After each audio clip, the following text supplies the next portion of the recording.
Tere tulemast tagasi! Eelmises videos rääkisime valdade tekkimisest ning esimesest vallapiiride reformist. Täna vaatame valdade arengut sellel ja eelmisel sajandil.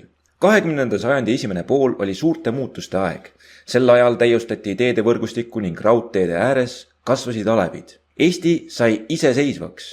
Pärast iseseisvumist viidi läbi maareform, mille käigus loodi 56 000 uut talu.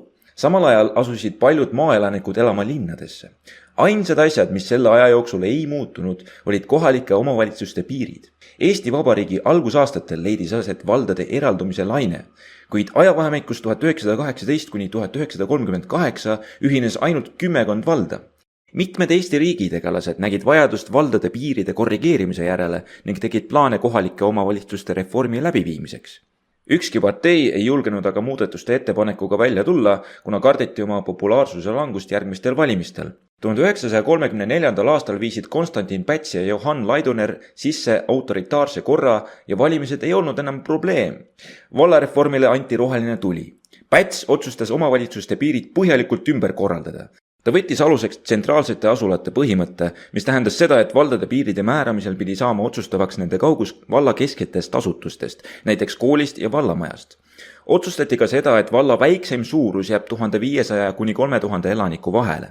Nagu kaardilt näha, jäi suurem osa Eesti valdadest just sellesse vahemikku. Ministeeriumis analüüsiti iga valla piirid igakülgselt läbi ning otsustati, kas ja kui palju neid muuta tuleb.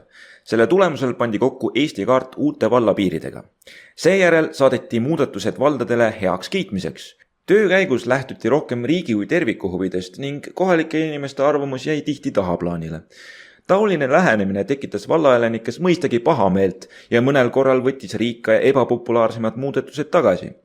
369 vallast jäi alles 248 valda. Kõige rohkem oli muudatusi Lõuna-Eestis, mis olid tsaariaegsest reformist jäänud puutumata. Pätsi reformide tulemusena kadus umbes kolmandik valdadest, paljudes kohtades muudeti valdade piire ja eestistati nende nimesid.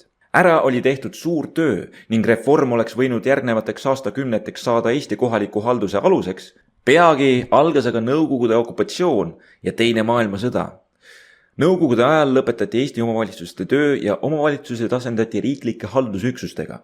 Omavalitsusi kui selliseid Nõukogude ajal ei olnud. Omavalitsuse ja haldusüksuse vahe seisneb selles, et kui omavalitsused saavad oma tööjuhiselt kohalikelt elanikelt, siis haldusüksused seisavad selle eest, et kohalikud inimesed riigijuhiseid ja plaane täidaksid. Nii palju, kui me seda ei tahaks, ei saa me oma loos Nõukogude ajast üle hüpata kahel põhjusel. Esiteks said meie praegused vallad oma piirid päranduseks Nõukogude aegsetelt haldusüksustelt, külanõukogudelt. Teiseks pakkusid Nõukogude ajal kolhoosid ja sovhoosid avalikke teenuseid. Seetõttu toimus nende piiride muutumine tänapäeva valdadega sarnastel alustel. Kui me tahame teada, miks on praegused vallad just niisuguste piiridega, peame lähemalt vaatama külanõukogude arengut. Koos Nõukogude võimu kehtestamisega hakati Eestisse rajama Nõukogude Liidu eeskujul uut haldussüsteemi. Kui Eesti Vabariigi kohaliku halduse süsteem oli välja kasvanud tsaariaegsetest korraldustest, siis Nõukogude administratsioon loodi puhtalt lehelt. See oli suur ettevõtmine ning nõudis palju administratiivset ressurssi. Et paremini hakkama saada, jaotati enamik Eesti vallasid 2 või 3 külanõukoguks. Nii tekkis seniste valdade asemele 637 külanõukogu. Pärast seda, kui Nõukogude kord oli täies mahus kehtestatud ja kolhoosid rajatud, ei olnud enam nii suurt hulka külanõukogusid vaja. Nad liideti kokku ning nende arv langes 320-le. Uued tehnoloogiad soodustasid põllumajanduslikku suurtootmist, mis viis ajapikku paljude kolhooside liitumiseni. Nõukogude perioodi lõpus oli Eestis 300 kolhoosi ja sovhoosi. Suurmajandite liitmisega loodi maale suuremad keskused, samas kui kolhooside äärealadel olevad külad jäid kiratsema ja paljud maainimesed asusid elama linnadesse. Nõukogude ajal ei arvestatud haldusüksuste piiride muutmisel inimeste arvamusega ning seetõttu võidi haldusüksuste piire muuta või neid liita, nii nagu riik heaks arvas. Seoses kolhooside liitmisega korrigeeriti ka külanõukogude piire ning Nõukogude aja lõpuks vähenes nende arv 3 võrra. Eesti Vabariik taastati õigusliku järjepidevuse alusel. Sellele vaatamata ei olnud vahepealsete muutuste tõttu võimalik pätsiaegseid valdu taastada. Otsustati, et uued omavalitsused luuakse külanõukogude baasil. Nii muutusid külanõukogude piirid Eesti Vabariigi valdade piirideks. 5. kohas taastati kohalike initsiatiivil vanad vallad. 90. alguses läks kogu tähelepanu omavalitsuste taastamisele, kuid peagi hakati nägema vajadust omavalitsuste arvu kärpimise järele.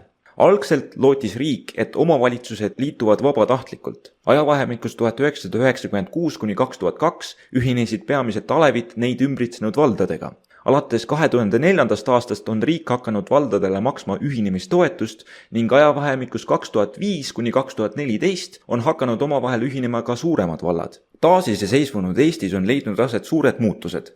Maarahvastik on vähenenud 840 000-lt 710 000-le, samal ajal on paranenud inimeste ja informatsiooni liikumisvõime. Kui 1989. aastal oli Eestis 160 sõiduautot 1000 elaniku kohta, siis tänapäeval ületab see arv 450. Veelgi suuremat mõju kohaliku halduse kaasajastamisele on avaldanud internetiga seotud võimalused. Kõik see on teinud võimalikuks valdade arvu olulise kärpimise. Omavalitsuste vabatahtlik liitumine on aga muutustega võrreldes jäänud liiga aeglaseks.